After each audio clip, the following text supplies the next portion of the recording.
我係政府統計處嘅蘇瑞星，我想利用先進科技、高效率咁樣將數據變成市民睇得明、用得着嘅資訊。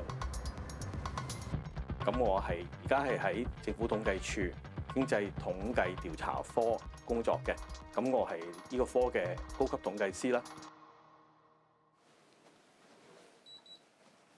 我哋嘅工作咧，主要就係咧進行一啲外勤工作嘅。咁如果係各位知，包括不同行業嘅經濟統計調查啦，咁同埋另外一個就係統計處都幾重要嘅綜合住戶統計調查。所知咧個數據應該都唔係。咁其實好多統計數字咧都係同香港市民息息相關嘅，譬如香港人口數目啦、失業率啦。消費物價指數啦，同埋咧就零售業銷售額啦。咁其實呢一啲數字咧都可以反映香港嘅社會同埋經濟狀況嘅。咁個過程咧就唔每個月都做，好似工廠咁樣噶啦。咁但係咧係相當重要嘅，因為咧如果冇市民嘅支持，提供呢啲資料俾我哋咧，其實我哋咧係做唔到頭先我哋講嗰啲咁樣嘅統計數字嘅。咁啊，我哋外勤同事佢哋做訪問啦，咁以往都係用一啲紙本嘅問卷，咁所以我哋就推出呢個電子化嘅資料搜集平台啦。希望喺呢個平台上面咧，個外勤同事無論喺佢哋嘅工作上面啦，譬如係做訪問或者係佢哋喺外勤工作要處理嘅一啲文件咧，都想喺呢個平台度處理晒佢。瑞星就係好有經驗嘅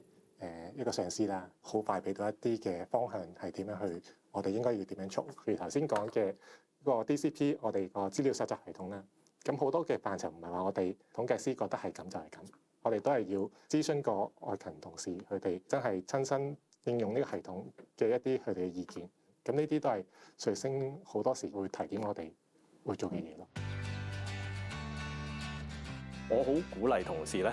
跟出去做訪問嘅，外勤工作人員同埋受訪者喺咩情況你一齊會見到咧？即係佢做訪問，佢既可以知道同事做嘢嘅難處，同時咧亦都可以知道我哋啲受訪者咧，其實咧佢有啲咩關注喎。身體力行，其實你做嗰樣嘢，譬如做管理嘅，唔係話你坐喺個 office 裏邊，你乜都會知，一定要出去睇清楚究竟其實同事每日個工作係點樣。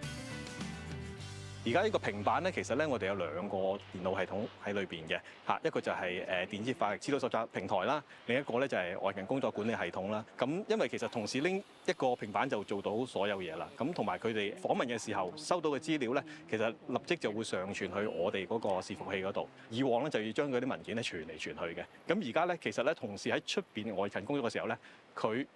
一將個問卷做完上傳咗去咧，我哋喺寫字樓嘅同事已經可以跟住做後續嘅工作㗎啦。即係譬如有啲咩意見啊，或者有啲咩提議啊，咁其實你譬如問我嘅話，我都即係譬如撞到蘇生，我都好夠膽，即係我真係夠膽直接同佢講嘅，因為其實佢都會即時反應啊，或者譬如有啲咩後續，譬如話咁你有啲咩意見啊，咁佢都會即係好認真咁考慮下你嘅提議啊、諗法啊，咁之後佢都會做翻個跟進。係啦，等多啲人可以。我覺得瑞星好有責任感咯，同埋好有親和力嘅。咁我哋俾啲咩任務啊？瑞星咧，瑞星都好願意接受一啲新任務、新挑戰啦。部門其實近期推行咗好多同應用資訊科技啊，或者應用一啲新科技喺個資料搜集上面啦。咁啊，瑞星都俾咗好大嘅貢獻部門咯。咁所以統計處喺進行統計調查嘅時候咧，無論喺外勤工作啦，或者資料處理嘅時候咧，都做咗一連串嘅措施，係保障依市民嘅私隱嘅。咁因此咧，我哋咧喺2025年咧就得到私隱專員公署所頒發嘅2個獎項。作為公務員啦，咁我覺得應該係以民為本嘅。咁應該咧仲用心做好每件事。咁我成日都同事一齊都會話我哋各自做好我哋嘅本分啦，盡到我哋嘅功能啦，同埋發揮我哋自己嘅長處啦，以市民嘅角度去考慮，咁清楚知道佢哋嘅需要啦，同埋疑問啦，咁盡力服務好佢哋，用心做好每件事啦。